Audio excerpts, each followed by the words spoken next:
see it's getting darker and darker, and there's just no way right now for these drivers to know exactly what's going to happen. These guys are going to have to be really, really careful and tiptoe around the track until it's either and not even 10 minutes into this race, and I feel like we've got enough strategy going on for a whole event, but still a long, long way to go. There's Yellowstone, there's Yosemite, but for racing fans and for Grid Life's Elkhart Classic, the destination is Road America, the National Park of Speed. Three wide in the front of the field here. Look at Emil Tab up the inside for the race lead. We head down to the first corner. And these guys have no idea what they're coming into. Look at this field. They're 2 wide, 3 wide, a couple places slipping. Side by side for the race lead. 54, 48 through 3 and 4. Working lap number 60, 110 laps to go.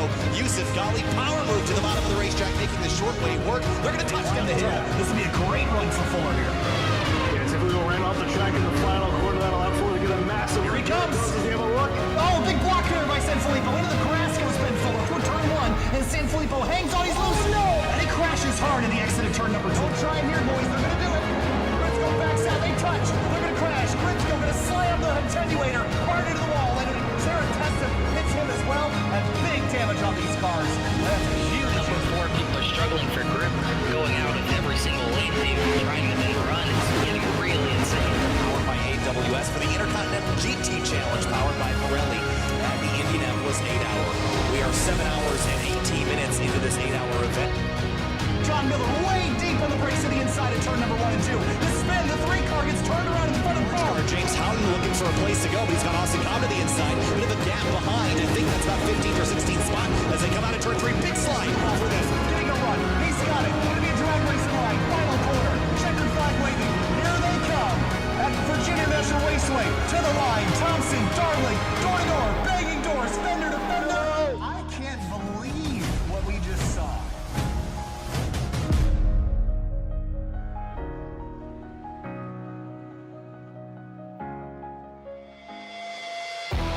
NASCAR has never really been about the newest technology, the most expensive foods, or the latest in fashion. It's a sport built on being a little bit rough, doing it the way it's always been done. Circuit of the Americas should be an example of everything NASCAR is not, and perhaps it is, but tonight the two will merge together for round 3 of the 2021 Outsider Racing League. Twists? Several. Turns? Plenty. Stress? Absolutely.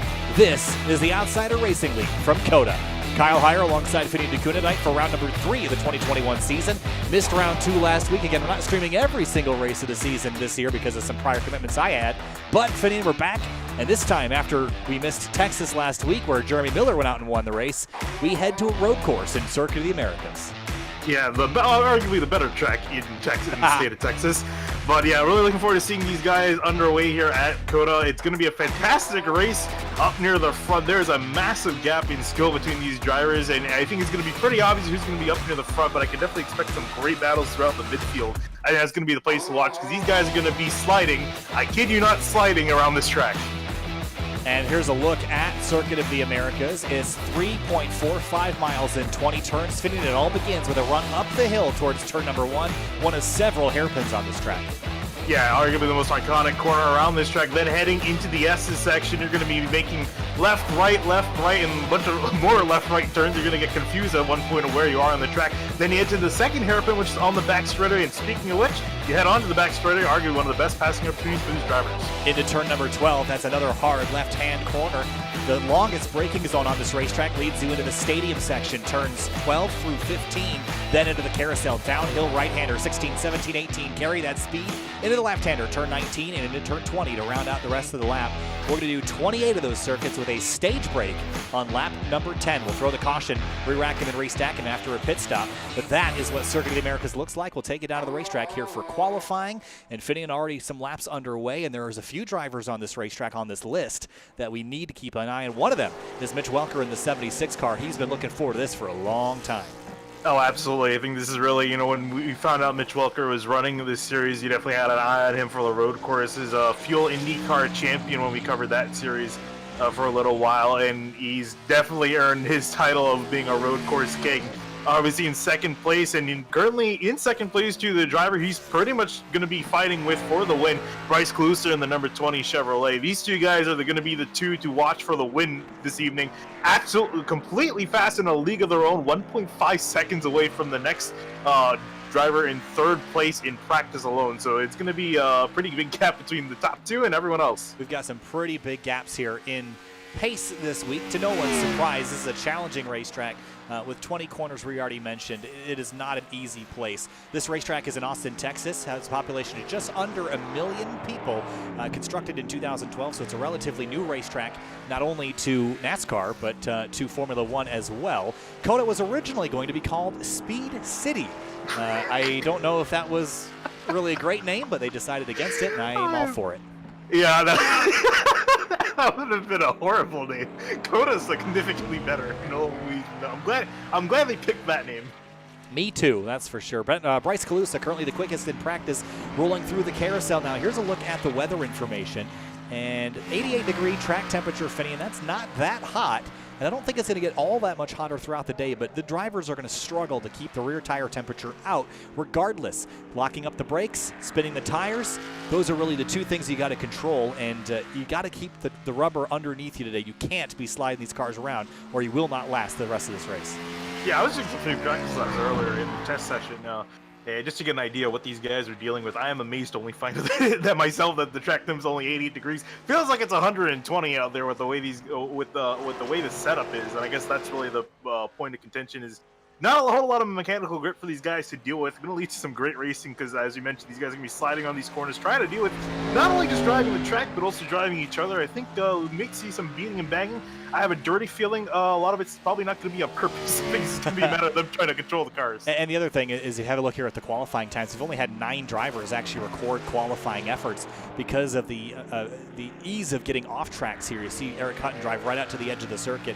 It's really, really easy to accidentally end up off course here. And no incident limit tonight. You don't need to worry about being disqualified or anything of the sort. I just don't think running off the racetrack is faster. So if you're not keeping it between the white lines, I just don't think you're going to be going all that fast tonight. I stand to be proven wrong. I might be, but I think tonight the driver that wins is not going to be spending all of his time in the runoff areas. Yeah, I think really you're not going to gain time. I think what we might see some guys start to do, they might run a little bit on the AstroTurf. You can see the green sections of track just off the curbing. I think we might see some guys run a little bit there, either missing a corner or just running there. Not really to save tires, but more so just dealing with the lack of grip. It's probably going to see majority of them. But yeah, I definitely agree with you. You're going to want to keep it on the black stuff as much as possible. It has the most grip, and it's going to give you the fastest lap, and also a legal lap time in qualifying. As again, we only mentioned only 11 qualifiers so far. Is only got a minute, little over a minute left. A minute left here in qualifying. Bryce Calusa, Mitch Welker, Ben Lafter, Sam Devontier in the top 4. Big slide for Eric Hutton. Desperately tries to keep it on course to see if he can finish out this lap. And the field spread is pretty massive, so even if he finishes the lap with that mistake, he should be at least somewhere pretty good here. You see him sliding that rear end across the line, that time through a 7:58 rather. That'll put him 10th on the grid. Braxton DeWeese out on the racetrack going for a slide. He will go off course. So half of our field will not get a qualifying lap in. Can't say that's a huge surprise to me with the challenges that we expected here tonight. This is a driver's racetrack, Finian, and I don't mean that in the sense that they are going to like it. I just mean in the sense that the good drivers are going to show through at the end of this night, and those who are easy on the tires are the ones that will come out at the end. Yeah, absolutely. It's going to be, this is a very technical track. This is going to be the most technical track I think these guys are going to be driving on for a very long time compared to, we're going to Sonoma, I believe, this season, as well as Watkins Glen. So it's no comparison between those two compared to COTA, how technical and how tight, just the amount of hairpins, the S's we mentioned in the first sector of the track. You're going to have to set up 2 corners away for the next corner in the S's. And again, these guys don't have a lot of control to deal with. So these guys are going to have to be laser focused for a little over an hour. They're going to be sweating by the time they're done with this race. Circuit of the Americas for the Outsider Racing League round number 3. You'll remember Daytona 2 weeks ago. It was Texas 1 week ago that Jeremy Miller won for Sim Motorsports in his number 30 Toyota. We were not able to cover that race. There are a few other races this season we will not be able to cover. This is not going to be one of them. We're here with you live from COTA. Down to the racetrack here for our starting lineup here, fitting on the front row. It's going to be Bryce Calusa, the number 20. Mitch Welker starts in 2nd. Then Ben Lafter in 3rd alongside Sam Devontier in 4th. Yeah, let's look at Sam Deventier's pace. He was looking a little lacking in practice, but is pretty good in qualifying. Liam Sheen going to be starting in 5th place in the 40 car. Ryan Carwell in the 71 in 6th, with Jordan Ashley line up in 7th in the 27 car, with Brandon Bowers in 8th.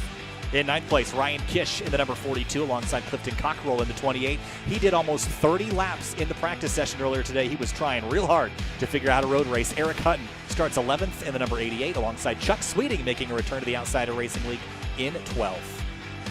And moving on back to 13th, we find ourselves with Casey Lacosta in the 50, with Robert Gabla in 14.75. Caleb Weekly rounding out the top 15 and is the last driver to put a qualifying time down. Then we have Riley Thompson in the 56, way back in 16. This is a little bit of a surprise because he was top 5 in practice. Jeff Wright starts in 17th alongside Landon Quapik in the number 17 car. Then Braxton DeWeese 19th alongside Corey Steinhauser in the number 65. Stephen Black in 21st. Jeremy Miller, last week's winner, in 22nd. Ray Massey starts 23rd. Jonathan Hernandez in 24th here, Finian.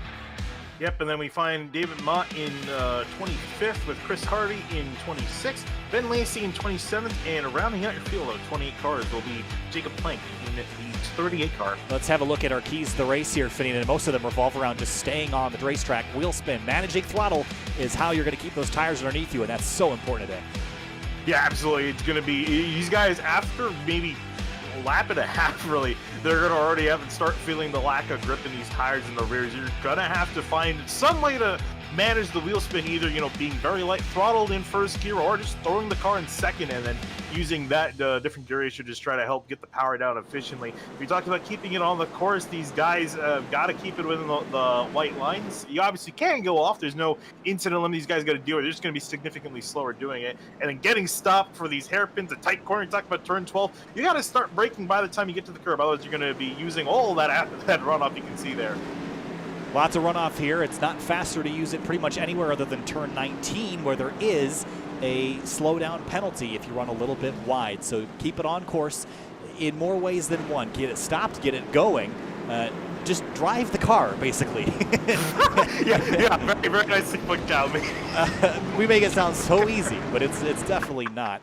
As Bryce Calusa takes us through the carousel here, you'll see him peek through the grandstands on the backside of the racetrack, through the carousel. This is an amphitheater here that we're looking through, and this is a way that Circuit of the Americas can keep revenue coming in year-round. And in the center of it is, of course, that huge, basically spectator tower that we're driving underneath right now. And that's the best view in the house. I didn't get to stand on top of that when I went there back in September, but I'm heading there next week for Grid Life Touring Cup. Hope to stand atop it there. Turn 19, this is the corner where track limits will be enforced. You got to stay to the left of those red and white rumble strips. Pace car pulls off. Bryce Calusa is in command. 28 laps. We have a stage caution at lap number 10. Calusa in the number 20 car going to bring us to the green flag, and we're racing. Round number 3 of the Outsider Racing League is green in Austin. Oh, and the field checking up at the start, and now it seems like they're finally underway. Not sure what that was all about as they head off into turn 1. Really messy start. The leader's off. Calusa spins. Calusa loses control. He spins out at turn number 1. Huge pileup at the exit at turn number 1. There's 10 cars involved in that. Yeah, and a bunch of cars facing the wrong way. An absolute bloodbath coming out of turn 1. And one driver who we thought was in contention for the win is going to be way back down the order. Mitch Welker, current leader. It's Ben Lafter that's currently the leader of this race, as Liam Sheen is in second and Mitch Welker in third. Kish, Jordan Ashland, the rest of the top 5. Ashland loses a spot to Quapik right there. You see the 27 car losing control just a little bit. He gathers it back up, pulls back on the racetrack, but this got real wild, and our pole sitter is buried all the way down the order in 9th place. He recovered actually fairly nicely. Yeah, and that was a very interesting start, seeing these guys all stacked up together. Here you see a dive to the inside of Adventure on. This is Jordan Hatch, and he missed the corner, going to almost nail the 17. He's going to get turned around. Quapik spins at the exit. Bryce Calusa doors him. And a huge mess at the start of this race. Everybody just trying to find some sort of control, but that's, who is that that's all damaged? That's the 31 car of Brennan Bowers. That car is destroyed. And what a disastrous start for so many people here, Finian. Yeah, I think disaster start's an understatement for a lot of these drivers. As you see, Riley Thompson making a move up the inside again. He didn't get a qualifying time down, which I'm a bit surprised, but he's able to survive to lap 1 for the most part. It is up and is up into 9th place. So lap 1 coming to an end here shortly, and it's been plenty of action packed into this race. Ben Lafter in the 64 leads the way. Liam Sheen in second, Mitch Welker in third, half a second back, and Welker is the driver that we thought would be one of the drivers to have a chance to win this race, and he came out of turn 1 in third, so he'll have a little bit of work to do to get back up there. He got kind of pile driven in the rear rear end of that car. It's got some damage, but it shouldn't affect the car. Yeah, and it looked like I was trying to just look back at what happened on this start, and it looks like we see the 17 car make a move on the inside. It just looked like Bryce Kusa went, then he stopped abruptly. Welker stopped abruptly, trying to make sure he didn't pass him before the green, because that's a penalty, of course, in iRacing. And then that's why he ended up getting rear-ended. He also actually did get a black flag, but that was cleared by the admins. Mitch Welker all over the back of Liam Sheen here for second place as we come down the hill and into the S's. Trying to work on Liam Sheen. Liam, not too terrible of a road course driver himself. You can see he's been pretty consistent up inside the top 5 in practice and in qualifying. And it looks like he's going to be giving Welker a run for his money here. And I think for Welker, if I'm the 76, again, we have a stage caution coming out at lap 10. I don't think there's really any reason to force the issue here. Try to get it around the machine if you can. He's going to really try. He ran over the camera. But no reason to force the issue because everything's going to get reset in a few laps' time. Ray Massey going for a loop down in 26th spot. Wrong direction for that car, and David Mott Jr. has also gone around for a spin. Oh, contact between Sheen and Welker here in turn number 11. I think Welker's ready to rock. Needs to get by this 40 car, but doesn't get the drive off that Sheen does. Yeah, he's struggling to get the power. That's going to be a big thing, is getting the power down, not just for managing the tires, as we mentioned earlier, just trying to get a decent run off the corner. If you can get that efficiently, you'd be amazed at how good of a run you can get. And then also you talk about the braking zones. The other half of it is Welker tries to get the car slow down, going to go flying through the corner. He's actually going to get the spot that way. Good job. Nicely done. Was on the brakes a little later. Sheen was sideways going off into the braking zone. Now they're door to door through turn number 13. Big slide by the 76, but he's through behind them. Look at this battle here through 13. I'm just going to point out, I was watching these guys trying to get a decent run out towards turn 12, and now side by side through the arena section. This is what this entire section is designed for, this kind of wheel-to-wheel action. As you see, Dementia trying to get a good run out the corner, but Hernandez is going to do him one better as it ends the right-hander. Now through the carousel, this long, wide corner. Lots of opportunity to make passes here if you stay tucked to the right. The 20 car still trying to drive forward. Do you think it's possible for him to recover after that messy of a start? He's back pretty far. Oh, the 99's going to slam. The 19 sends him out wide, and he's going to jump right back on course, let the 20 car through both of them. Yeah, I'm not sure if Hernandez does have a slowdown penalty. Might have to serve it here coming onto the straightaway. Indeed, it looks like he's trying to. I'm not sure he's struggling to get the power, trying to serve that penalty, but it looks like Brandon Bowers is going to get a good run on him heading up into turn 1. Liam Sheen now dealing with Ryan Kish behind him. This would be a battle for third spot. Kish in the 42, I believe, started a little bit deeper in the field. Yeah, 9th place. That's where he started this race. And actually, we're looking at where people started. Jonathan Hernandez, he started 23rd, is currently running 8th, and we actually just saw him lose 2 positions, was up as high as 6th. And I think that was just purely through the melee we saw in turn 1, was able to get a decent line through the wreck. And that car is still in one piece for now. For now, it's still early in the going. We're only 3 laps into this 28-lap race. 7 laps till the stage break. We'll throw the caution, re-rack and restack him. A great climb for Hernandez, regardless of his drop a moment ago. Bryce Calusa, Riley Thompson for 6th. Yeah, Riley Thompson has been consistently moving up through the order, and this is big for this run. He needs to get himself in a solid position. Has a shot, a decent shot of winning this race. He's a fairly solid road course driver. You talked about, the fuel drivers coming over. The best one on the road course is Mitch Welker and Riley Thompson between them. So Thompson slowly but surely moving up through the order. Here's Ryan Carwile in the 71 with Caleb Weekley behind him. Braxton DeWeese in the 51 picked up some damage there early in the going. A little bit of shuffling throughout the field now. Just up the road, you're going to see Stephen Black in the 89, Jacob Plank in the 38. A lot of slipstream opportunity here, Fane. It's a long straightaway, 175 plus into turn 12 here. Yeah, and but the thing is, the key to getting that slipstream is getting a decent run off the hairpin prior. Otherwise, the slipstream's not going to help you a lot. Here's Plank side by side with Black as they head into the next few corners side by side. It's going to be a very tight corner for the 89, trying to get the car to rotate. Makes that pass complete. Jordan Ashland, Riley Thompson, they've just traded spots. Ashland moves up one. He has Bryce Calusa in his sights now. Don't see a lot of damage on that 20 car. Whoop, there's trouble behind. It's Ryan Carwile going for a loop. Let's see what got him in this situation. Yeah, Carwile not a happy camper at the moment. Oh, just got turned around by the 10 of Caleb Weekley and also got some damage from the 51. Also not going the direction that he wanted to go, that's for certain. Jordan Ashland and Riley Thompson drag racing down the front straight, up the hill to turn number 1. This is a trickier corner than it looks. You have to brake going up a hill. The track falls away here. Look at the brake rotors on the 56, already glowing red hot, trying to slow that car down. He gets the spot, at least for now. Yeah, and Ashland from 5th at the start of the lap got passed by both Calusa and now Riley Thompson, so it's going to fall back to 7th, where he started this race. So it's pretty much where he began. And it's trying to look further ahead at Calusa, and I'm curious where Calusa and Thompson are going to end up by the end of it. If they're going to be able to catch anyone before we see this first stage caution come out. Up front, Ben Laughter dealing with Mitch Welker. This is a battle for the race lead as they come up over the crest here at turn number 10. The 76 is there, and a whole lot faster, a full second last time by. Yeah, a good moment for Ford on Sim TV. I don't think we've ever seen two Fords fighting up near the front. As I say that, the 60 are going to loop it around in the hairpin. Spins it out. Here comes Liam Sheen to the inside. He'll take second place away. Mitch Welker pressured Ben Laughter into a mistake. It was a costly one. Here's a look. Yeah, I don't think Welker was even planning on making a move, but 64 just got in there just a little bit too hot, and it looks like the car is slowing down just fine, but these things really need to get woe down to make the corner. Unfortunately, 64 couldn't quite get it woe down enough. So he will try to run Liam Sheen back down for second place. Here's a battle for 14th. That's Jacob Plank and Robert Gaba. This is on the back straightaway here. Yeah, you saw the back end of Gaba shaking as he's trying to get the power down the way down the straightaway. Now trying to get some of that slipstream and maybe make a move on Plank. You can try to break someone, but it's going to be very sketchy. You're going to look to the outside where there's barely any room. That was an escape route. I don't think that was a passing attempt. He was looking for a way out of that because he got in a little bit too deep. He managed to do it, but lost a little bit of ground on corner exit there. Yeah, it's so easy to misjudge your braking, especially in the heat of the battle. If you miss it by a foot, you're going to go flying off the track. Oh, speaking of which. It's Caleb Weekly going around for a spin. That's turn number 12, same corner we were just watching.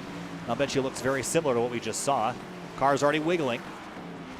And it turns in too early. The car's not slowed down yet, and it just loops around.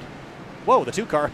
Jeff Wright had to go the long way around. Interesting to note that Jeff Wright is nowhere to be seen at the front of the field here. And also interesting, Bryce Calusa down on pit road. Yeah, we have a stage at lap number 10, but if you can make it to the end on fuel from here, which you might be able to do, you'd pit now, don't worry about the stage, and then just stay out for the rest of the race. I like that call from a track position standpoint. Oh, I think he's actually serving a penalty is what it is. I kind of heard him in talk with the admins. I couldn't quite hear what they were actually discussing. I thought I might have heard a penalty, but it looks like it was for the 20. I think that was for what happened on the start. Him going and then slowing down, which kind of caused a lot of shenanigans up into turn 1 is what I believe that is for. Yeah, that makes sense. Now, Finian, correct me if I'm wrong, but you actually start and finish the race in two different places, right? You start on the later starting line, and then you finish the race on the earlier starting line. Do you think that was confusing? I mean, maybe, but I mean, there's no reason to just, get on the gas and go. Oh, is he C3 wide or is he C3 wide? Oh boy. Not really a whole lot of chance for a 3 right around COTA, but almost had it there for a split second as Ashland pretty slow out of the corner. Someone flying into frame as well. I think that's Hernandez, if I'm not mistaken. It is Hernandez. He's way up the inside for turn number 11. He's alongside. There's the 27 of Ashland pulling off on corner exit. Going the wrong direction here, though. Try to drag race back by in the slipstream. All about getting through the gears here smooth as well.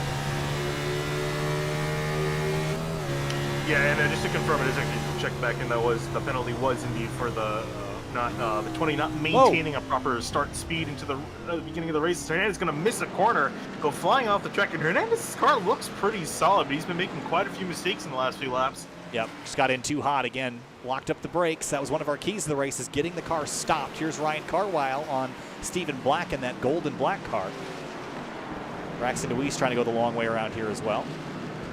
Braxton DeWeese, another fuel driver, joining the mix, currently back in the midfield, and then looking further up, Riley Thompson battling with Ryan Kish. Wasn't sure if Riley Thompson can catch the next car, indeed he has.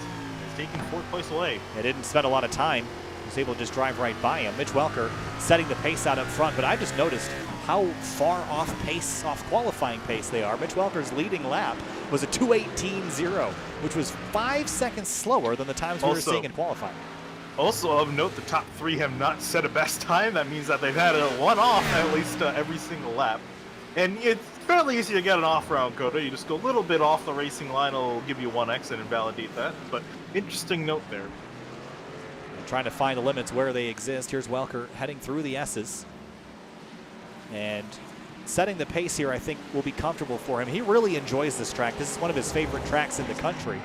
So I feel like him coming from a Formula One background, driving open wheel cars and really driving tracks like this a lot, this will be a good day for Mitch Welker. It's just about being consistent and making it to the end, which I think is important.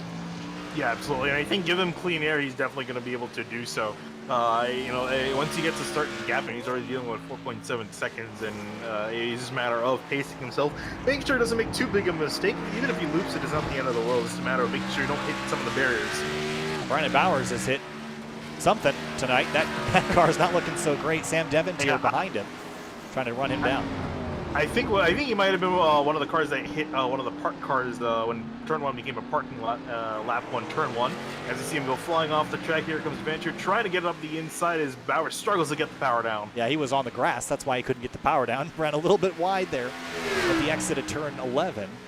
But now it'll be who can break later into turn 12. I love watching this at 175. Who's going to go deeper? 31 is in deep. Can he get it stopped? Can the 99 get it stopped? They both do, but the 99 will go through to 6th. I love that turn because it's simply a game of chicken going side by side with someone. 17 and 88. Klopik and Hutton going for 10th. A lot of action so far, a lot of passing and shuffling around. It's making me feel real good about Cup Series going here for real. Here's Hutton having a look at the 17.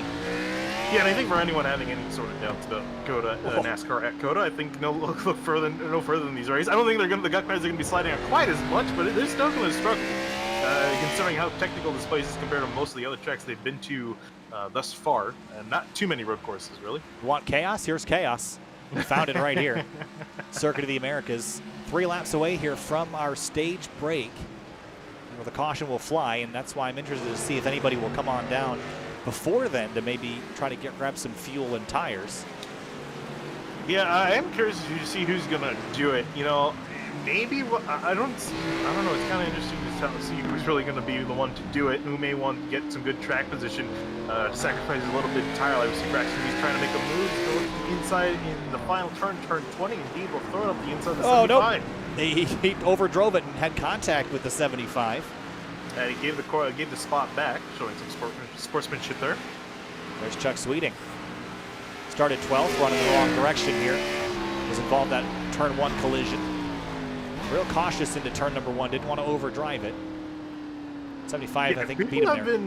People have been fairly good through turn 1. We've seen mistaking the up part of the track. Turn 1 is a very easy corner if you're not careful. You have to start braking by the time you hit the pit exit wall. And then gauge it from there, which is very hard. The braking distances are so long at this track, it's so easy to overshoot. But turn 1 seems to be where people have the least amount of issue, except for lap 1 again. 75 car ran a little bit wide through turn number 7. That's going to bring Sweeting in just a little closer. Such a rhythmic section here. If you make a mistake, you feel it for another 5 or 6 corners. You have to string this entire piece together and see Sweeting get a much better run here at the exit of turn 9. But this is actually a section that's modeled off of Silverstone's Maggots and Beckett's section. Just throw some elevation in it. That's how you get COTA. You know, the funny thing is that I was looking up some stuff about COTA a little bit before this race started. You see 75 almost T-bone the 89 going to the hairpin. It's funny because a lot of the people that worked on this track were trying to downplay how the relation between the S's and Silverstone's Maggots and Beckett's. It's effectively a Maggots and Beckett's clone. It's not exactly the same, but you can definitely tell where they got the inspiration. I would say it's a great corner to get inspiration from. Drivers love that section because of how challenging it is. Here's the 75 throwing it up the inside of Black, and will get the job done on this occasion. Now Black's got the inside here for turn 13. Gabba sees it, tried to protect, but he's going to way overdrive, and he's going to end up in the gravel there. Just too much. He was trying to protect and not drive in the right direction, and that will heat a battle on over to Clifton Cockrell and Jacob Plank, trying to watch him get the power down. They're just spinning those rear tires. No traction is. Here comes Thompson on Ben Lafter, who led some laps early. It was passed by Mitch Welker. Yeah, Thompson looking to be a really solid driver. Not running as fast as Mitch Welker, but still putting in a solid effort to climb up through the ore. I'm curious to see if he can give him some clean track and some fresher tire to work with. I imagine he's had to use them quite a bit, trying to make some passes. Still side by side heading to the S's. This is going to get interesting. I think Lafter's going to give it up. Thompson goes through. Not really a point to fight it this early in the race. Again, with 2 or 3 laps until the stage break. Don't really see a need to race someone side by side off into the S's. One of the things you have to talk about going into the S's, have a look here at these big curves. Those danger danger carrots or whatever you want to call them, they'll get you. You want to stay off of those yellow curbs. They will not help you turn these cars. FIA needs to trademark danger carrots now. Danger carrots. I heard someone call them that, and that's a pretty good name for them, I think. If you started painting them orange, then I would say go for it. But Danger Cheetos. Danger. Here's Kalusa on Klopik here, and this is actually amazing because Kalusa's already hit pit lane. He's still inside, or battling at least, for the top 10. And there goes the 17. Really and off he goes into the distance. Oh, does it go round? Almost. Held on to it just at the end there, but we've seen that so much. Drivers getting way too hot into corners and just not being able to regather. Another look at it here. Wheel hopping. Car steps out, turns it a little early, and tried to recover with throttle here and almost looped it around, but held on. Yeah, and that's such a difficult corner when you got someone in behind you because you want to make sure, you get just a little bit harder just to make sure that they don't pass you. And then you break a little bit late and you go flying off into Narnia. So, as we've seen quite a few different drivers do, so Klopik going to continue on in 11th. Stephen Black, Chuck Sweeting, and Braxton DeWeese. This is for 17th. You can hear Black, the revs climbing as he spins the tires on corner exit. And Chuck Sweeting trying to find a way through here. Yeah, it's very difficult to find a way through in this particular section if you're not already established alongside. Maybe you can throw up a car to the inside of this corner. You can see Black actually going very defensive in there. And now Sweeting going to get a solid run off. Does he have a look right or left heading into the carousel? Neither. He's going to back off, actually. Backed off. I think he wanted Black to throw the car in a little bit hard and get himself offline, but Black recovered nicely. And then into turn 19. This corner, you want it to have more camber than it does, so it's actually a lot slower than you think it is. And you got to be careful because that runoff area will get you a slowdown, but Chuck Sweeting willing to be patient for now. And there goes the 89, excuse me. He looped it in turn 20. So easy to lock these cars up and get them wheel hopping. Yeah, you already see him sideways out of turn 19, then you head down to turn 20. Just doesn't get it low down enough. It has way too much momentum, and around he goes. Where will he stop? Nobody knows. Probably in the runoff area. Here's Kalusa and Hernandez. Kalusa's back to 9th. Got by Klopik a couple laps ago. And for 2nd, here comes Riley Thompson, past Liam Sheen into turn number 11. Yeah, I don't think Sheen's going to put up much of a fight. I think he's starting to feel the stress in his tires. I think he doesn't want to make it worse than it is. 1 lap to the stage caution, so he's going to just give him 1. I think he feels and knows that Thompson's a little bit faster, so we'll try to maybe run the coattails here, maybe try to pick up something here for this next run. Yeah, I'm keeping an eye on lap times here. Mitch Welker is the fastest car on the racetrack, but Bryce Kalusa is pretty much matching him on pace and has the overall fastest lap of the race. There goes Thompson wide in turn 12. Yeah, usually commentators' curse is for when people crash. I think we're seeing on this occasion at COTA, it's a commentator's curse just for who's going to run off, go flying off the track or spin out. Again, one of our keys to the race was keep it on course. You're not going to win this race if you're driving off into the Texan countryside. Up front, Welker continues to lead this race. Has led a handful of laps so far. We've completed 8. He has led 5. And this time through will be 1 more lap until the stage break here. Yeah, I was talking about these two before the race. We were joking that between Welker and Kalusa, their lap time is pretty much being like Mercedes. And I think in that analogy, Welker would be Lewis Hamilton with Kalusa being Bottas, making one too many mistakes. Yeah, maybe. And down the pecking order. But Kalusa, I'm really interested in seeing because, again, we talked about the field getting reset. He's going to have another chance. He isn't quite as high as he, I think, would probably like before the stage caution came out. Before that penalty, he was running inside the top 5, which is definitely a really solid position. But he's currently sitting in 9th. Maybe has a shot at getting 1 more position before the lap's over. So he's still probably further down than he would like. So Welker maybe breathing a sigh of relief, but the race is still far from over. Yeah, 12 seconds up the road in his Ford Mustang. Wow, we have a lot of Mustangs this year. I didn't realize. Yeah, a lot of Fords. We've got at least a half dozen or more. And here's Eric Hutton dealing with Ryan Carwile behind him. Ashland missing the S's. In fact, nailed one of the danger carrots, as we're calling them now. Let's have a look. Oh, caught one right there on the inside. Oh, he hit that one went flying off the track. Yeah, well, oh my goodness, he slammed that one. We'll look at it one more time here from a couple different angles. Just got in there a little bit hot, slammed into the underside. You got to watch your oil pan on that thing. Not good. Handful of drivers have already hit pit lane. Jeff Wright, Corey Steinhauser, Robert Gaba currently on pit lane. Everybody that started the race is still running, though, which is good. It's hard to crash here. Yeah. Also, one thing I wanted to never got the chance to say this because of how chaotic lap 1 was, but Jeremy Miller, he actually ended up losing connection right as these guys were gritting. Scheduled to start 21st, but last week's winner already 1 lap down. I think should be able to get it back.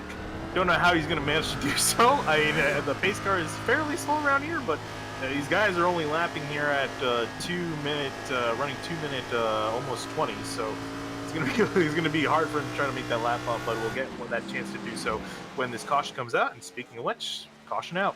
Caution out for our stage break here. Mitch Welker will likely pick up the pace car here in just a moment. It's actually gone a little bit by it. Hopefully we don't have to go all the way back around to pick it up again. But Riley Thompson will come across the line. Now here's the interesting thing. We've got halfway points at lap number 14. So you could stay out, pick up the halfway points, or you could come down pit lane and set yourself up for the end of the race. What's your call on that? It kind of really depends on a lot of these guys, how they're doing in the points. Obviously, you're doing pretty well. Maybe you you might want to, get those points if you're a little bit further back. But if you're doing really well, maybe you want to, sacrifice it, try to do a little bit better in the race. So we'll see what these guys are going to be up to. I think for Welker, he's in a position he can probably afford to stay out, hit a little bit later maybe, and work his way back up. He's just got that much raw pace in that 76 machine. I don't know if he wants to be back in traffic, and I think that's going to be the key thing. Traffic not necessarily a problem, but it's going to hold you up quite a bit. 2 Project 2 cars inside the top 5. Mitch Welker, one of them. Ryan Kish in 5th. And Riley Thompson. And Liam Sheen has been really impressing me. You mentioned earlier that he isn't a bad road racer, and I would not disagree with that statement, but I have to say that when I think of Liam Sheen, I think of more of a plate racer than a road course racer, and he's done an excellent job today to be running up in 3rd and stayed up there for most of the day. So I'll give him a lot of credit.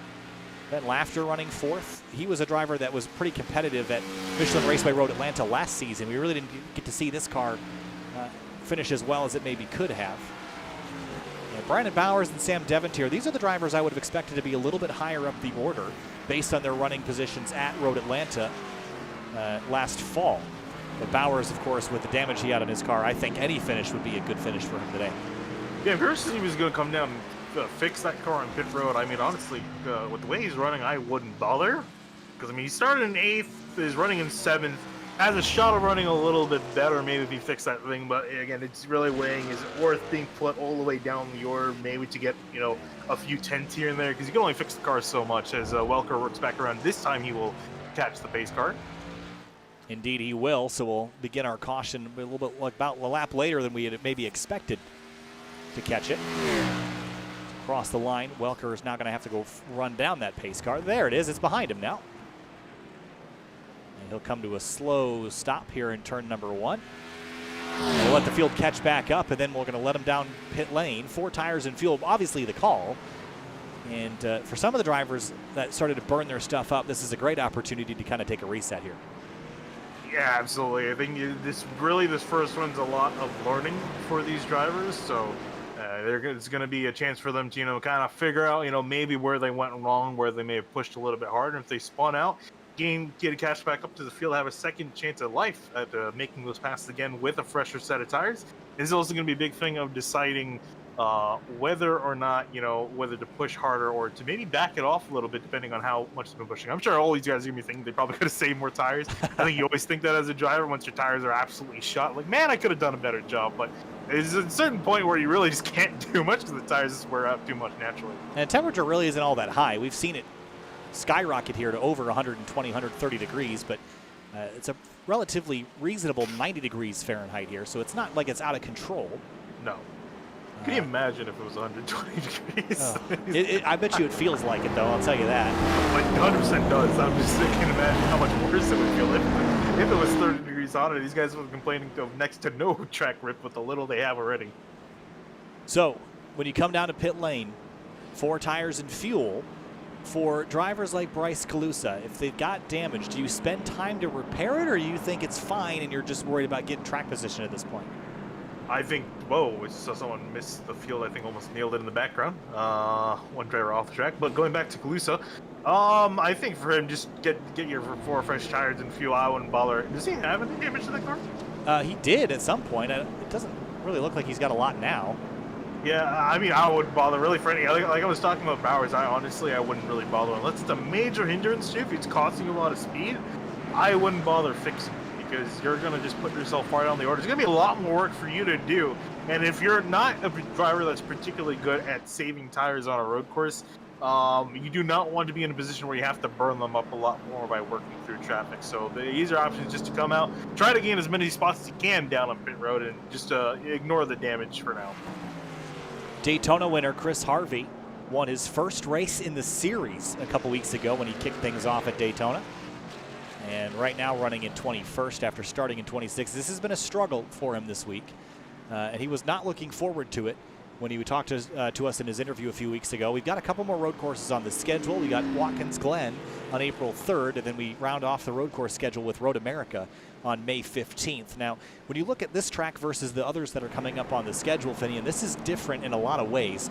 Watkins Glen is primarily a momentum-built racetrack. Road America is very point and shoot, and this is sort of a combination of the two, which makes it extra challenging. Yeah, and also just significantly more technical than both two as well. So it's a very different flavor road course, as you mentioned. But I also was just curious about how Harvey was doing at Texas. I just wanted to double check where he finished. Finished 6th there, so I think he's looking like he's not going to be a one-hit wonder. Because typically the plate check called the grand equalizer. Well, I guess you can't really call them plate. What's the correct term to call them now? Is it just super speedway? Super races? speedway racing, yeah. Yeah, there you go. So usually the grand equalizer. But it was doing pretty well at Texas, so can look forward to seeing him do pretty well at the oval tracks. Doing decent here. In fact, everyone is still doing decent. We mentioned we've had not a single retirement of the 28 cars that have started this race. Trevor Miller, only car being a lap down due to server issues. Or not servers, just having connectivity issues of his own. As we see the field head down to pit lane, and I thought Welker was going to stay out. I was going to call him a madman. Yeah, you're going to want pit lane every opportunity you get. I mean, this is going to be your only chance, really, to pit without losing a whole bunch of time. So this is the time to do it right now when everyone is sort of on equal footing. So Mitch Welker's going to lead them on down, get in your stall, and execute. You really are sort of out of control here when it comes to your pit stop time, but the best you can do, line yourself up at the box the best you can. This pit lane is also pretty tight for being a relatively new racetrack. This is a narrow pit lane, so don't make a mistake getting into and out of your box. Look at all the drivers stacking on top of each other, how tight it is down there. Yeah, I'm actually kind of curious how NASCAR is going to do this. I didn't think about it because this track's only designed, I think, to have like 30 some odd pit stalls, like 30-ish, like in the low 30s. So it is pretty tight down there. Not sure they're going to add more pit stalls for the NASCAR race, but Welker out in front. I think the order for the most part looking pretty much the same. Any changes necessarily. Not anything major. Ryan Kish picks up a spot from Ben Lafter. They traded positions. Lafter back to 5th. Bryce Calusa runs in 7th. Now next time by we should get the 1 to green. Keeping an eye on Jeff Wright again, sort of a road course ace. The last time we went to a road course, Jeff Wright, I believe, was the winner. Let me double check that. Hold on, give me 1 second. I was looking at something else. It's been a while since Jeff Wright had won on a road course. I remember it being a fairly big deal. Was that Daytona? No, I don't. Was it Daytona? I feel like I want to say it was Sonoma. Maybe I'm wrong. Find him here. He's done fairly well this season. Yes, it was Sonoma back on December 19th. Jeff Wright won.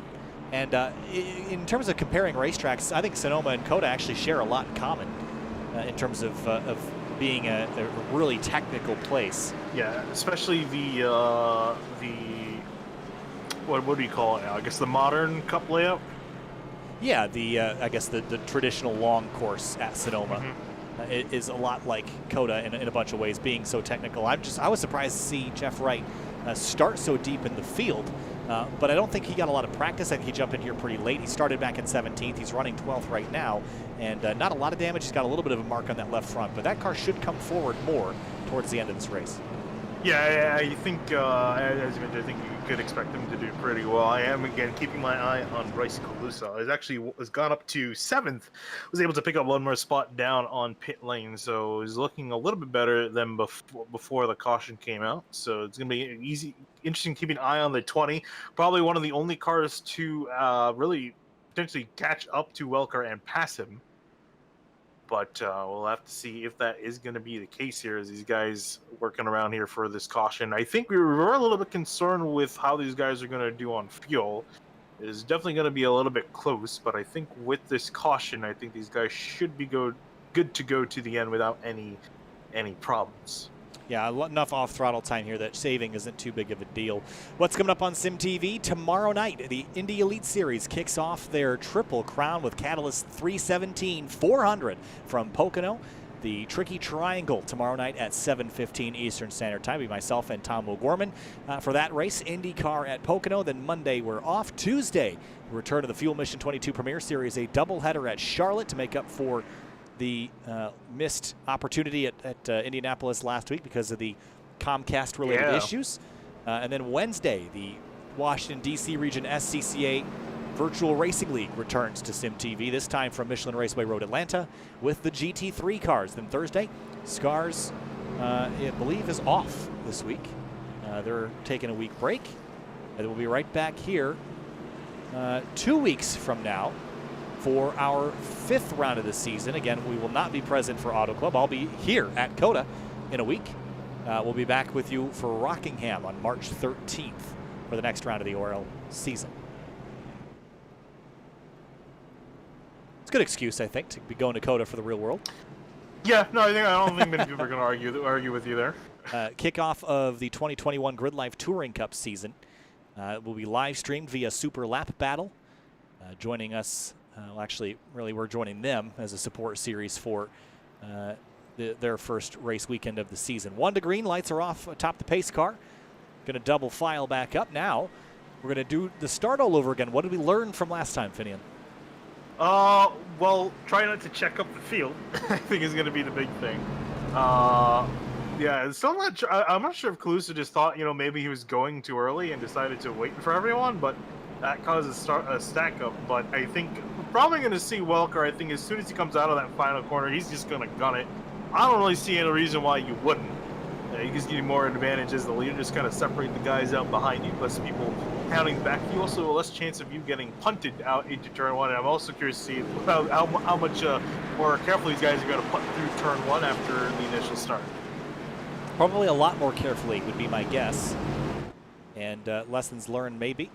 Oh, a bit of a shake-up and a stack-up here. I'm not exactly sure what's going on now. Liam Sheen leads the pace car around. I don't think that's exactly where he's supposed to be. He's going to line back up in 3rd. That looked confusing for everybody for a moment. Everyone was trying to figure out what was going on. Ooh, wow, I just saw Jeremy Miller just come flying into pit road entry. He was actually was able to work a decent way around the track. I think should be able to service his car and get back out there. It's going to be a little bit close for him. He should be able to at least make up some of this time, in theory. He's into his box.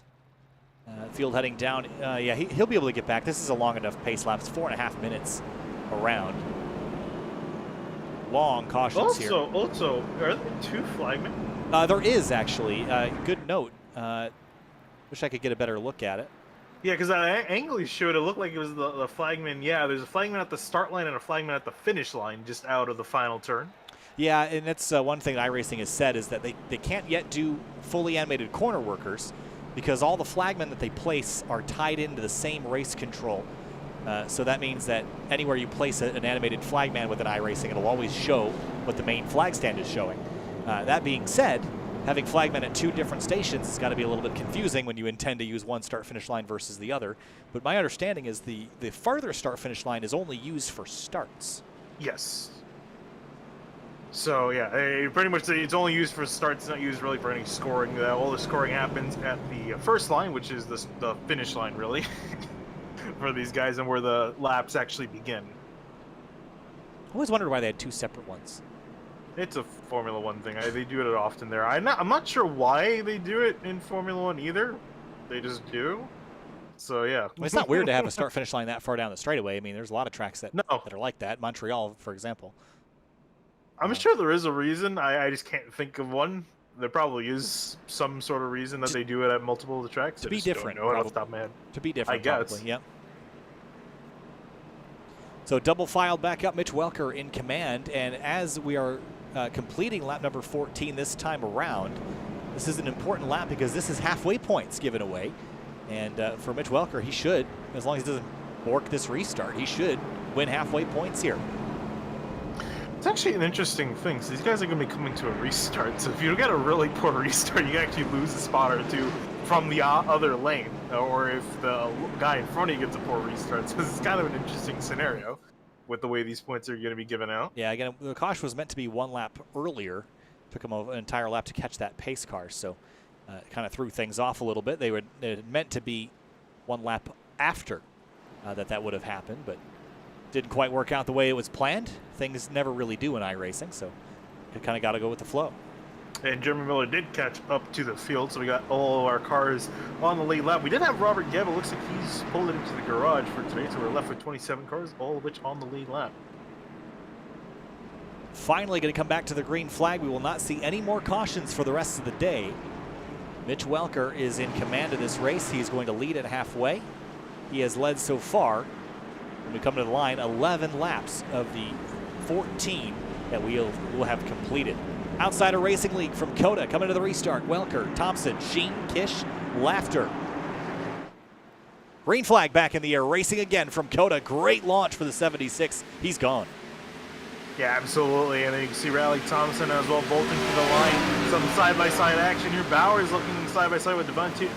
Oh, the 76 is around. He spins. Oh. And position 1 on the restart is absolutely cursed. And do we have any more guys around? It doesn't look like it, but Welker, big problems with him on the start. There goes Kalusa past him. Wow, huge drama for the second time tonight. The race leader overcooks turn 1. Shades of Charlotte with Chase Elliott a couple of years ago. He went on to win that race. Welker has got a long way to go if he wants to do that. Battling with Bryce Kalusa, his nemesis coming into the night. He knew he'd have to beat that 20 car. Oh, race is going to be very spicy. It was looking like it was going to be a field day for Mitch Welker, and we were talking about it too, as long as he didn't make any mistakes and paced himself. Unfortunately, he made a big mistake here in turn 1.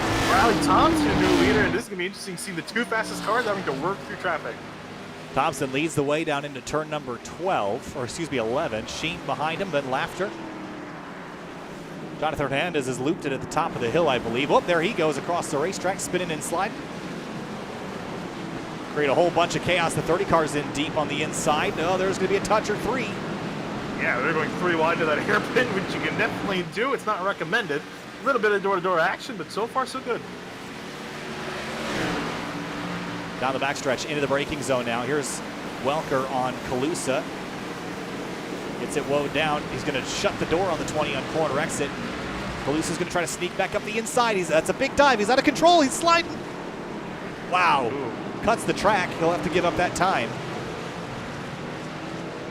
Here comes the 31 car to the inside now of Kalusa. That's the 31 of Bowers. So he's locking up the brakes. It's chaos out there right now.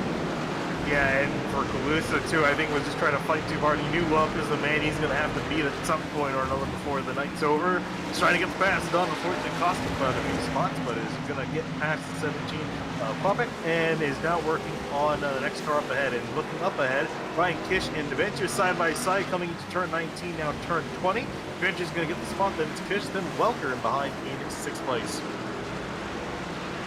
All right, well, that was a wild restart lap. Again, the leader overcooking into turn 1. A lot of shuffling going on in the background. Case of Licata out wide. DeWeese goes through into 13th place. 2-car of Jeff Wright all the way out. I think he's in Oklahoma at this point, but not going the right direction. Yeah, he's had a horrible restart. I think we're talking him up in on 12th, back 21st, so it's been a very, very poor restart to his race after what was looking fairly promising. Looking at Klopik now in behind the 31 of Brandon Bowers, battle for 8th place. Yeah, it's hard to avoid kind of stomping on the pedals through here. Oh, look at the 31 car rather. He slammed that curb. Klopik wanted by, but not really a hole to go through just yet. Yeah, not quite. He's going to try to look at the outside. Who's going to force the 31 out of the way? Already using the bumper. Here comes Ashley now trying to take advantage of it. Well, that will make you mad if you're the 31 of Brandon Bowers. He's going to be on a mission to try to run that 17 car back down and give him a little bit of payback. Rubbin's racing here, but that is aggravating if you're the 31 for sure. Oh, here we go. He's going to get there. Not quite. He missed. Trying to do it. I'm actually surprised he didn't wait until maybe he turned 12. Probably would have been a better chance to do so. Thought easier hit someone straight on from behind, but that's just me. As you see, Calusa and Kish fight it out. That is for 6th spot into the braking zone. We'll see if the 20 car can get in a little deeper, but he's going to stay in line for now. Jeremy Miller and Ryan Carwile. This is for 15th. Carwile looking out drivers left. See who's going to be braver on the brakes between these two. Looks like Carl is going to sit behind and yield the corner. Begrudgingly. And how about Miller, too? He started at the very tail end of the field. It's already up into 15th. And Miller on a mission, that's for sure. And that's why you never give up. He joined back with the connection issue, and look, it was all the way. It was running 28th for the first half of that race. Now up into 15th after only a few really a lap and a half. He's doing a great job so far. Again, always looks forward to the plate racing. Missed winning at Daytona, but then went out to Texas and won. So he's got to win on the season. He's got points to protect. Here's Ryan Kish giving a spot to Calusa in turn number 20, and up the road you'll see. Battle for third is starting to get a little bit dicey. Laughter, Dev Antier, and Mitch Welker running nose to tail. Riley Thompson out front by 1.6 seconds here, Finian, and I'm liking the way this 56 car looks, but that 76, if he can get back going again, remember, he had a 12-second lead on everybody by the end of that first run, so if he can get past this group, he's going to be hard to beat. Yeah, Riley's got the benefit now of just being able to pace himself. Doesn't have to worry about trying to pass everyone. Welker, he's pushing now. He needs to get past 4 cars right ahead of him. Lucky they're all fairly close to one another, but still, he's going to be forcing the issue on his tires, and these guys are going to have to go a little bit longer. I think Welker is definitely a driver capable of managing that, but it's still going to put him at a little bit more of a disadvantage fighting Thompson, and we didn't get a chance to truly see Thompson out in clean air. So that's a little bit of an unknown factor. Is Welker going to get a decent run up into this corner? This corner, you got to be very careful if you're going through full throttle. I don't really think you can. You might have to give a little bit of a blip on the throttle before heading down into the hairpin. Oh, he's in hot. Which Welker going to throw it up the inside. A little bit of a George in the 99. Vince, you're not happy, but it's not going to matter because Welker gets the spot. Yep, got it done. Now try to run away from the 99. If you've got a beef to settle with somebody, this is a great place to deal with it. Easy to go oopsie and spin someone out. Didn't mean to do that, I promise. Look at that 64 car late on the brakes, trying to get to the 40 of Liam Sheen. Not quite there. Yeah, not on this occasion. Laughter running a very solid race. I've not talked a whole lot about him, but he's been running up inside the top 5 all race long. So great run for him. Ryan Kish up the inside of Kloppik, going to be very tight on that corner. Now side by side through the stadium section. This is, as you alluded to earlier, one of the best parts about this section. It is awful to drive, but it is great to race. A lot of crossover opportunity here. There's Kish running a little bit wide. The 31 car taking an opportunity to try to grab a position. Now Jordan Ashland watching from behind, trying to figure out which lane's going to go where. Oh, that was a big cut for the 42. That might have been time gained. Yeah, taking the Max Verstappen line. And fun fact, there never used to be cut course curves there. But after Max Verstappen cut the corner there one too many times, I think in 2017, they actually finally put corners in place, and they're affectionately named for stoppers. And they're pretty useful. We don't have them here in iRacing, unfortunately, but great battling going on here. This is, again, I'm sure the drivers are absolutely miserable right now, but this is fun to watch, I'll tell you that. A lot of great passing and sliding around and locking up the brakes, and this is one of those places that is not fun to drive, but it is great to watch. I'm sure the guys up near the front, the road course guys, I think are having a lot of fun. I'm sure the guys that normally like the ovals there, they're a little bit miserable here trying to butt these cars around here. As you see Kish side by side with Plank in the 38 heading through the S's. Doesn't look like they're going to have a battle. Haven't seen a battle through the S's, I think for good reason. Yep.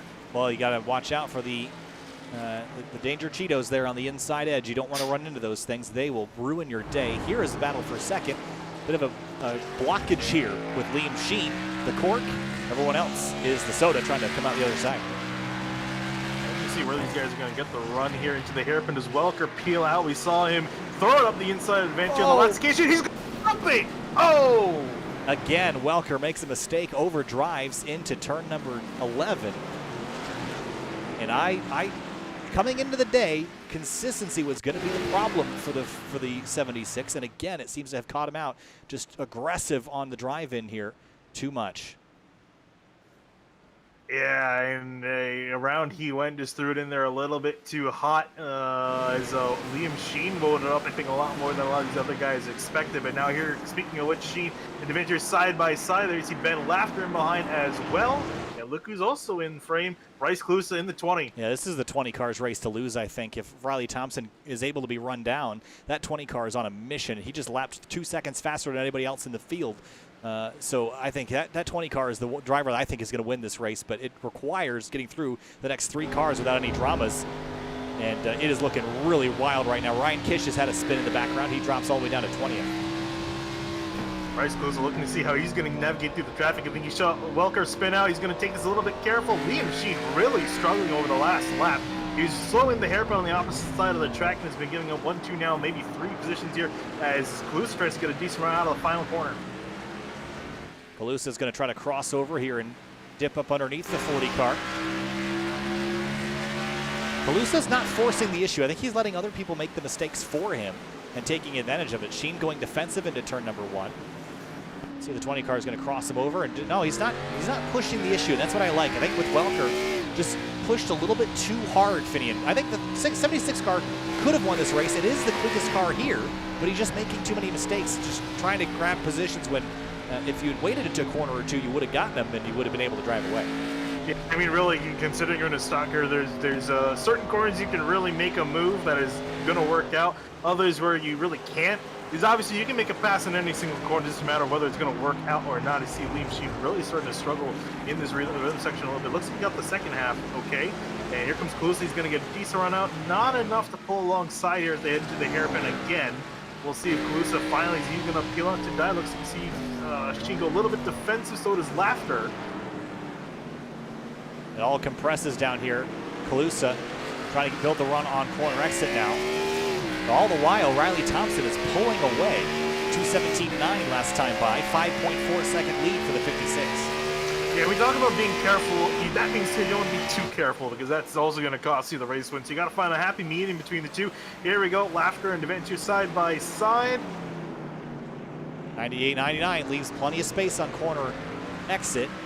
Laughter hangs tough on the inside. Whoop, whoop, a little bit awkward over the curbing there. It's going to let the 99 drive the long way around and take that position away. Sheen wants back by. Door gets covered by the 64.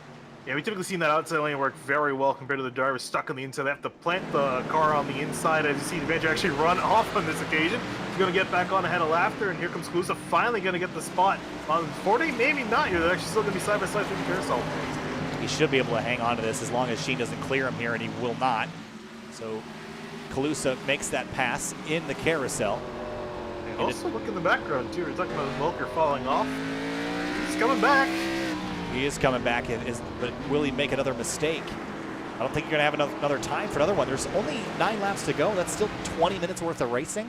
I think that's enough time for Welker to get there. He's faster by a huge margin, but you cannot afford any more mistakes. I'd be honestly surprised if it wasn't already too late. I think for Welker, I think it might be too late for a win. I think I can definitely see that car getting a top 10, but we're talking about, managing the tires. He spun off twice. Remember, he spun off on the initial start, on the restart into turn 1, and then the last occasion we saw a few laps ago into the hairpin. So he spun off twice. Those tires are not going to be doing too pretty, and he's going to have to pushing again to catch back up to them, catching Liam Sheen. Laughter off kilter through the S's. Calusa going to go a long way around. The other thing that Welker has to worry about is catching this 20 car. Because Calusa is the only one that's on pace with the 76. If he gets out and gets clear air, which he will here in a moment, that 20 car is gone. A little bit of an awkward final part of that sector, and now here comes Laughter trying to get a run back on him. So does Liam Sheen getting some second win. Nowhere for him to go. Oh, the 64 is in deep into the braking zone. Is he too deep? No. Not just enough. Wow, nicely done, but can he maintain it on corner exit? I think the 20 car will have him here. That was a solid attempt. He's been pretty good this 64 at slowing this car down. I don't think I've seen him spin out. He's been a few times I've been a little concerned, but he's been able to blow the car down enough to make the corner. But obviously wasn't able to make it fast. So he can keep with the 20 and also with the 99 just up the road. Getting stopped was one of our keys to the race. It's not just about going fast. It's about how to get to going slow from going fast without making a huge mistake. Here's Jeff Wright on Casey Lakatos. Both these cars deal with some damage. Big run down. It looks like Lakatos is not going to put up too much of a fight on this occasion. Wright going to throw it up the inside. It's going to be a very tight corner for him, maybe too tight. Oh, and around goes the 50. Contact from the 28 of Clifton Cockrell. He feels bad about it, lifting just a little bit. Good sportsmanship there, but a little too late, I think. Turning the 50 car around, just got in a little hot. That's been the story of the day. Here is Calusa on Devantier for second.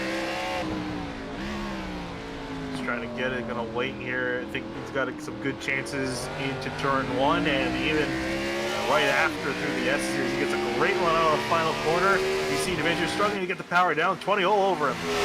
Not even tried defending, no point. Run up the hill to turn number one. I think it should be pretty textbook for Calusa, indeed he does. And now he can finally set his sights further up ahead. It's 7.7 seconds up to Riley Thompson. Does this 20. He's seen Calusa being obviously the fastest car in the race, started on pole. Does he have enough pace left in these tires to catch up to the 56? And as Riley Thompson, is he been pushing, or is this him just kind of putting around at his own pace? We don't know. Well, I'd say that Bryce Calusa, we haven't really seen the true pace of this car since he was out, running in clean air a little earlier tonight. So I think this 20 car, this next lap or two, is going to be really telling to see what kind of pace he's got left. But already, he's only 7 seconds back, so he is gaining some ground on Thompson. We haven't even finished a lap yet, so Thompson better not make a mistake. He's just got to be clean and smooth. With 7 laps to go next time by, it's still about 16 minutes worth of racing.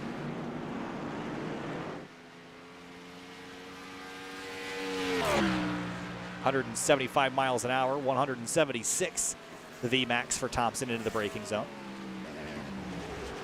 Oh, big wheel hop. You heard the car wheel hopping under the brakes. Let's just listen to that again as he came down into the braking zone, just right on board, and just listen.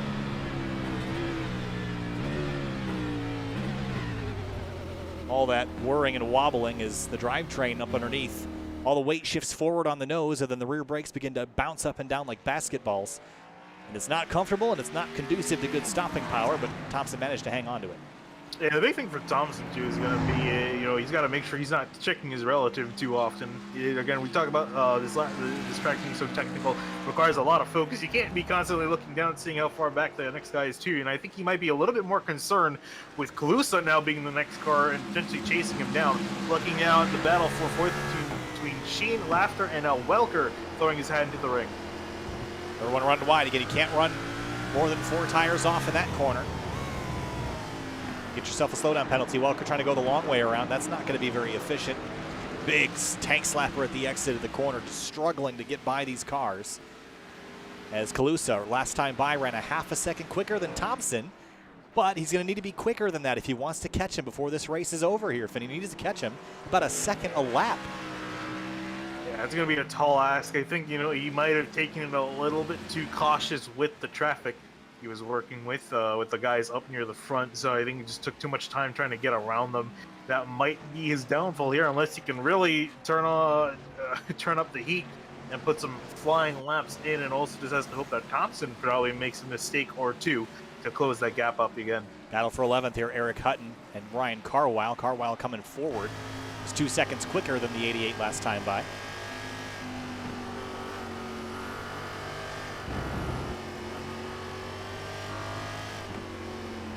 Whoa, big jump for the 88. Yeah. Awesome air. Now here comes Carl trying to keep him tight to the apex as he works around the outside. Can't get it done. A lot of compromises here. You can't arc it in however you want it. Every move that you make with these cars has a consequence, that corner exit. And you're trying to set yourself up for that exit, but sometimes it's a little bit too much to willpower yourself not to dive in there a little deeper than everybody else. Front, Bryce Calusa still has not managed. Oh, Welker's going to spin again. He's done. That's it for Mitch Welker. Frustration crashes in turn number 12 and is done for the day after being the fastest car in this race, is out. Yeah, unfortunately, after what looked like such a promising day, if not a win, would have definitely been in the top 3.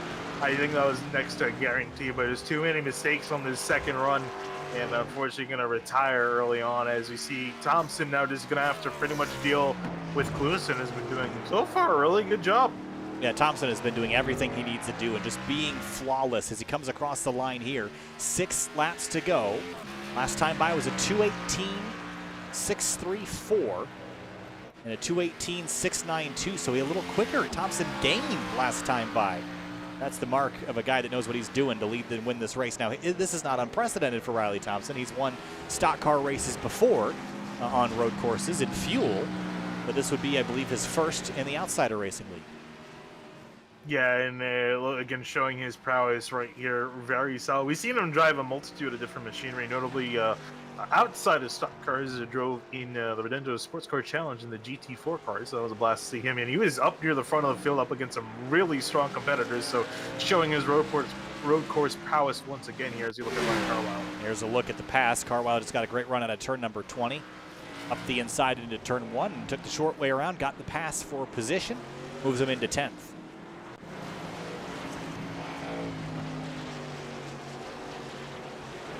Liam Sheen has had a pretty solid day, all things considered. I would not have picked him to run in the top 5, but right now he's running 4th after starting in 5th. I think he'll be pretty happy with how this one turned out. Yeah, I definitely think he has to be. I was actually thought he was struggling at the beginning part of this run. Looks like he picked it back up and is looking really solid in it, that top 5. But I actually want to check here where he finished in the last few road courses. I don't remember him doing too particularly well.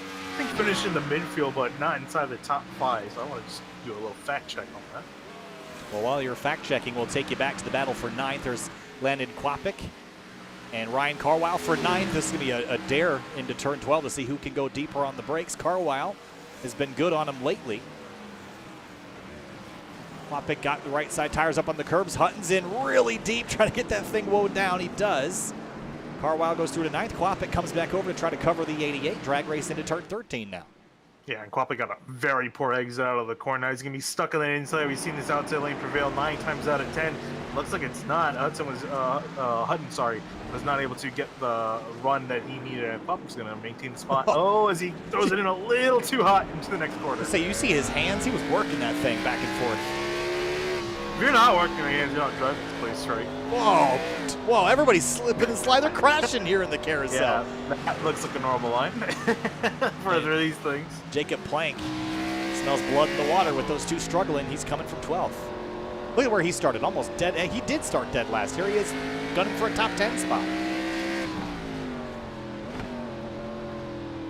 Yeah, on the cusp of doing so, Vigor can get past the next 2 guys. Hutton sideways out of the final corner. He's really starting to overheat those tires, and I think he's going to be struggling next few course. Here comes Plank now with a great run. Yeah, he should be able to take this like taking candy from a baby right now with those hot tires. Up into turn number 1. And short way around. As long as he gets power down, he'll have it. Yes, he does. Move Plank to 11th. Hutton tried to respond to the inside, just not enough rear grip.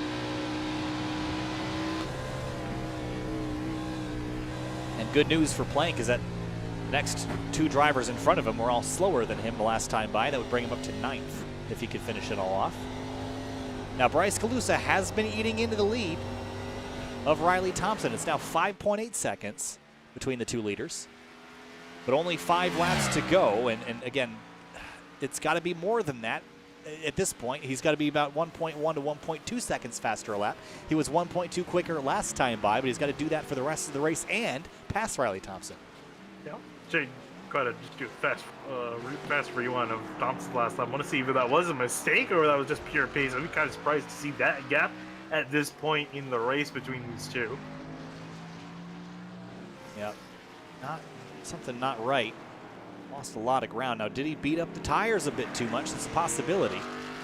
Here's Kwapik and Plank going at it. This is for 10th. Now, looking at Thompson's that lap was fairly solid. I mean, I think might have missed the corner in 1 or 2 occasions, but I don't think should have cost him that much time in general. I think it was just naturally slower that lap. Or either that, or just Calusa is not that much quicker that lap. I think it might be a combination of both. You see Quapic work through the corner flank, trying to get a good run, almost nails the back at 17. Liam Sheen keeping pressure on Sam Deventier. Whoop, that was a big cut through the carousel. Those drivers have figured out you can get pretty stuck to that right side through the carousel area and not get an off track, or at least not get a slowdown. 4 laps to go for the race leader. It's 5.7 second gap. Calusa was half a second quicker that time, but it's not going to be enough. Yeah, as you see, Liam Sheen trying to get a run on Deventier hitting up into turn 1, looking for the spot, battle for the final step of the podium. He went really defensive into turn 1, and it worked out for him. He's going to hang on to the spot for now, but I think Liam Sheen knows that he's making dents in the pressure for Sam Deventier. Yeah, and actually so looking back at I'm looking back at all of Liam Sheen's history on Dan Lisa in like different leagues, and actually a decent amount of his best finishes came from road courses, just not in series that we've covered. So that's really why we haven't really seen his prowess. I wouldn't say he's necessarily a road course ringer, but is a very solid road course driver, and I think definitely showing that prowess here at COTA. You like that word prowess tonight, don't you? Yeah, I've been using it a lot of times. I don't know. I'm very lacking in diverse words. I need to learn from you. You have like a magical thesaurus. I'm a magical thesaurus. Yes. Prowess, skill, ability, good at car driving stuff. See, one of those words sound as nice as prowess. It's so fancy. In the background, you see Bowers dogging Ben Laughter down the back straightaway here. This is for 5th spot. Looks like it was ran into by a dog. I don't know why. I don't know where I was going when I started that. But I think trouble for the 20 car Bryce Calusa. Did he disconnect? He had a discontinuity in the internet, and he's dropped down to 28th a lap down. Showing he should be second. According to ATVO, he's listed in second. I have us listed as 28th. Very strange. I'm going to default back to yours and just pretend that he's still P2. I don't know what happened there. Yeah, he's still running on the track, so I'm curious to see when he gets back to the line how the sim is scoring him standing-wise, because if he gets put back in 28th, that's just robbery by the internet at that point. That would be awful. Across the line, top for the 219.9. Bryce Calusa comes across the line. We'll see what happens. Does he get resorted to second? I have him still scored as 28th. I'm going to just default back to your scoring. I don't know what's going on, so I'm going to pretend like yeah. Deventier just crossed the line. He stayed in third. He didn't pass Calusa, so Calusa's still, according to the sim, in second. Your scoring just does not like him, apparently. Apparently not, but with 3 laps to go, you can see him in the background there. I'm curious if you went to the standings in the on the top ticker. I don't know if you have the ability to do so. I do. I have to quickly go to the results here, then move here. We'll see where he's scored. I would bet you that he is still listed in second there. Nope, 28th. What? Oh, that's so voted sorts of what? Who knows what's going on? It's one of those weird iRacing nights, that's for sure. I feel like just for you too, because everything's fine on my end. That's so bizarre. Wouldn't be the first time I've had something weird happen. Here's Ashlyn and Braxton DeWeese. This is for 6th. And trying to get a run. This is so hard to get a run through these S's around COTA. Gonna try to get a decent run here, get the power down. It's very tight to this section. Can't really run off line. As you see, Ashlyn gonna lose a lot of time. Here comes DeWeese up the inside. Oh, really late braking. Here comes Ryan Carwile. Hello, doors open. I'm gonna walk through too. He's going to get an easy pass on the 27. Might be able to get a decent run back on the 51. Not quite, I guess, as good as he would like, but is still going to pursue DeWeese here as we come into the closing laps of this race. Braxton DeWeese has had a really good run as well. Think about where he started this race, back in 19th up to 6th. Didn't get a whole lot of practice. Oh, as I say that, he goes skating down here in Texas. I think just should have gave you a prime example there. I'm telling you. Oh, I think he's going to go off here a little bit as well. I ran a little bit wide. Well, open up the door for Kyle, though. It snowed down there in Austin a couple weeks ago. I think they haven't quite cleared all the snow off the track, because everyone's been skating around like it's covered in it. Now, where is Bryce Calusa in relation to the leader as we come to 2 laps to go? There he goes. He is 6 seconds back, so actually just went to 5.3. So it's closed in, but nowhere near as much as he would have liked. So still scored second officially, unofficial scoring here on the timing tower. Timing guy fell asleep, I think. Carwile and Deweese going at it for 6th. Ryan Carwile, another driver that we didn't see a lot of. Started this race in 6th, then dropped down the order, and now is recovered to 7th. And one more spot would bring him back to where he started this race. Imagine that, driving for an hour and a half and only getting back to where you started. Yeah, well, I mean, it also depends where you started. I mean, I would say starting and finishing in 7th, not too bad. I think it's a pretty solid day. Just feels like you spent an hour and a half doing a whole lot of nothing. Yeah, well, I mean, it depends how you look at it. If you want to be a pessimist like you. Oh, man, I would just say that'd frustrate me. I feel like we'd be sweating. And What if you started in 2nd, finished in 2nd? that might feel okay. I don't know. Don't question me. But for Deweese, you talk about starting where you're finishing. He started in 18th, is up into 7th, so or 6th, sorry. So he's having a. Actually, no. I think actually everyone's up his position for you. Yeah, because of the. Yes. So Deweese is actually in 7th place. Yes. Carwile in 8th. Lovely. Love having the timing knock everybody below 2nd down in position. I love it. Thankfully, it's almost over. Is it full moon right now? What's going on? Yes, it is actually. Is it really? Yeah, it is actually. I'm pretty sure it's very close to full moon. Wow. I was looking at it when I was driving. I was like, oh, it looks pretty dang close to a full moon. I'll call it a full moon. I would like to know, is it a full moon tonight? Oh, you're looking up. I was just. Waxing gibbous. See, I knew it was gonna be like just off. It's pretty close. Riley Thompson heads into turn number 19 and 20. He'll be coming to the white flag lap. And he would just have waltzed away with everybody else having major dramas in front and behind him after that restart. And he has led today 13 laps, and it will be a 14th if he comes around to win this race, and that would just be an amazing accomplishment to lead from the drop of the green flag at the restart when everybody had their dramas. Looking really good. There's Calusa back in 2nd, closing in, but not going to be enough. Yeah, and it's going to be unfortunate. It was looking to be the fastest car today, but I think, again, that penalty really hurt him quite a bit on the initial start. Obviously, the spin didn't help him either, but that put him all the way back in 14th. There was a clawback quite a few of spots, and I think after dealing with all that up into 2nd, it's not going to be too bad. You see Brandon Bowers, that car, despite how it looks, looking still pretty racy here as he's trying to fight with Liam Sheen, and I don't think he's going to be backing up to the S's.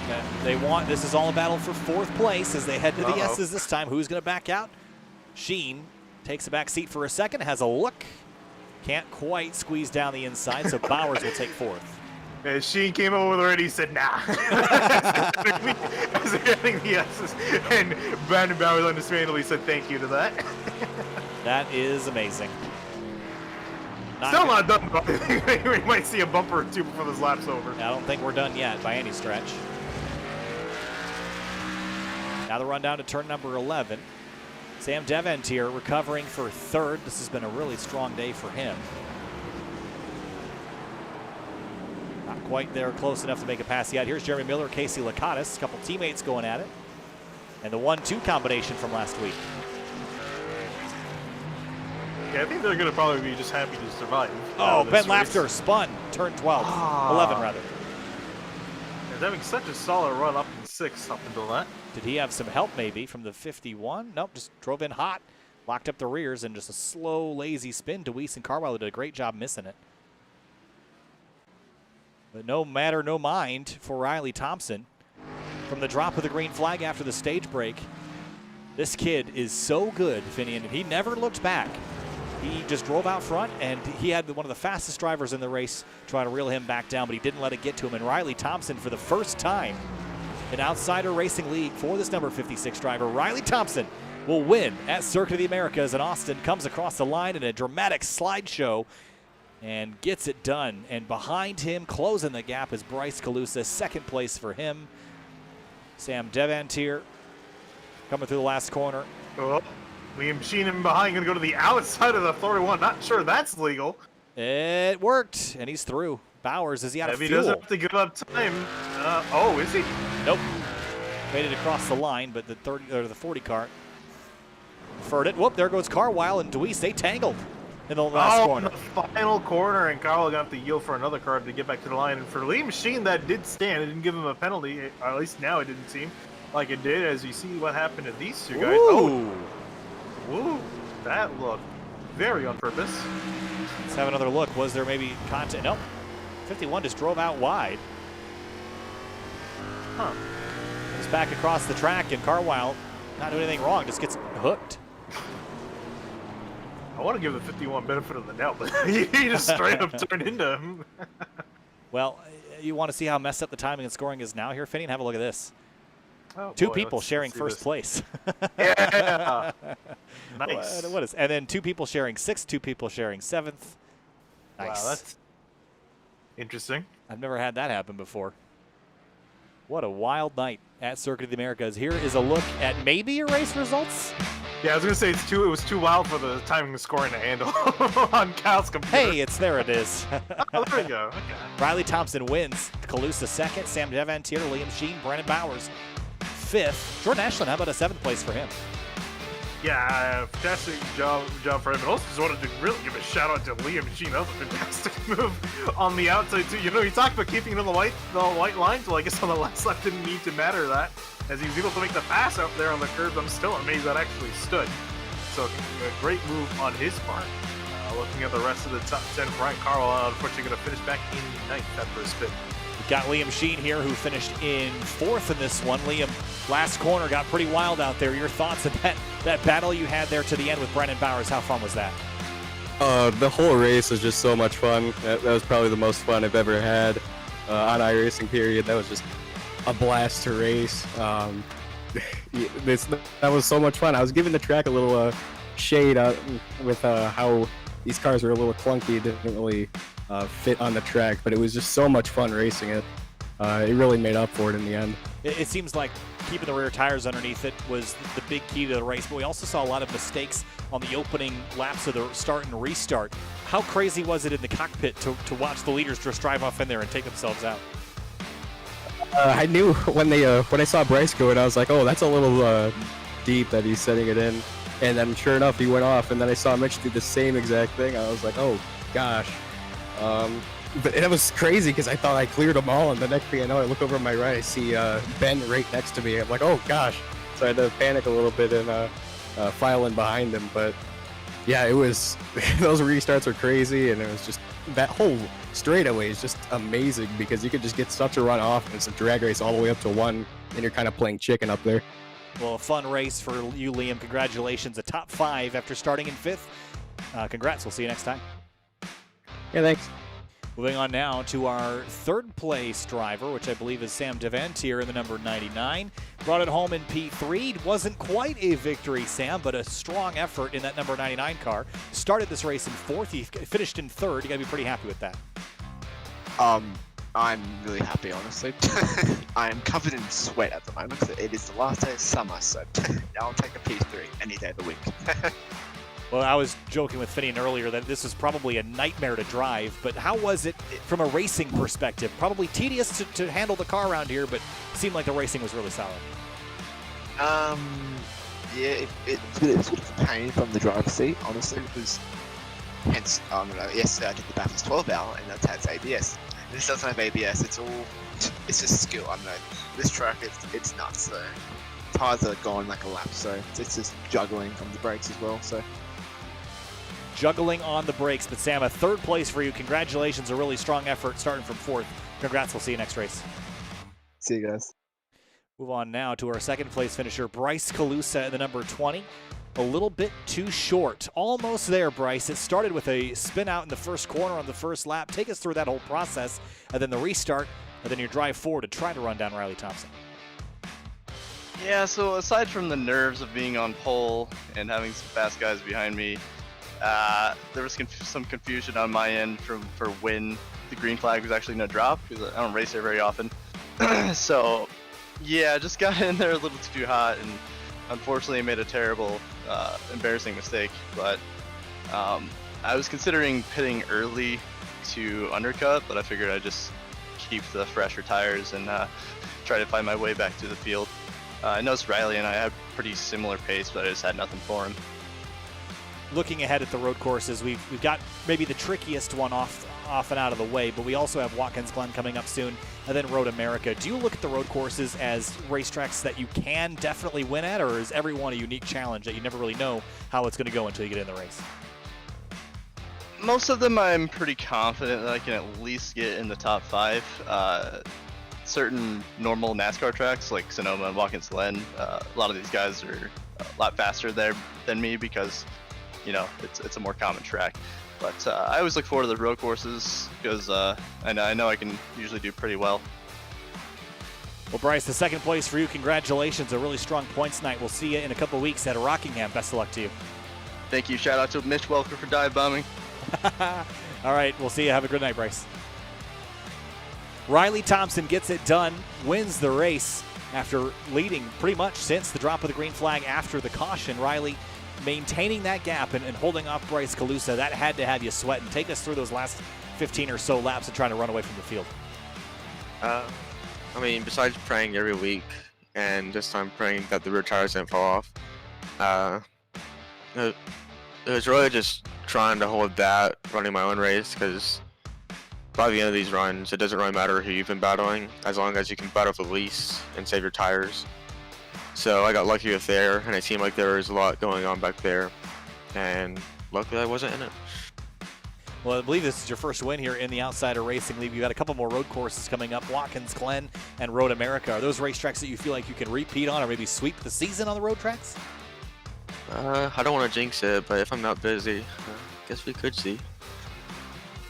All right, Riley Thompson, a winner from COTA. Hey, congratulations, man. Beat some of the best out there. We'll see you next round. Thanks, guys. We'll wrap things up here from Circuit of the Americas, Finian. What a wild night. That was what I expected, to be totally honest. I have a newfound respect for this racetrack. It's not a place that you look at and say, yeah, I love driving this place, but when it races real, real well. And I think we saw that tonight. I can't wait to see these cars on here in real life.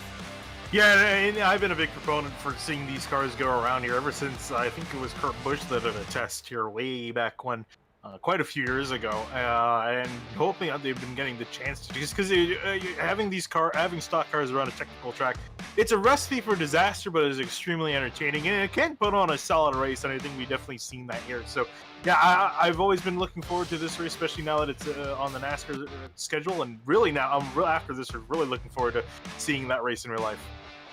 It's going to be 2 weeks before we see you again here for the Outsider Racing League. It'll be at Rockingham in 2 weeks' time. The series will continue to race next week. However, if you're in the series, make sure that you don't miss next week's race from Auto Club. It will not be broadcasted. We'll see you the week following on March 13th for round number 5, right? 3, 4, 5. Yes. That's how numbers work. We'll see you then at Rockingham Speedway. I'm Kyle Heyer with Vinny DeCuna. Thanks for watching from COTA.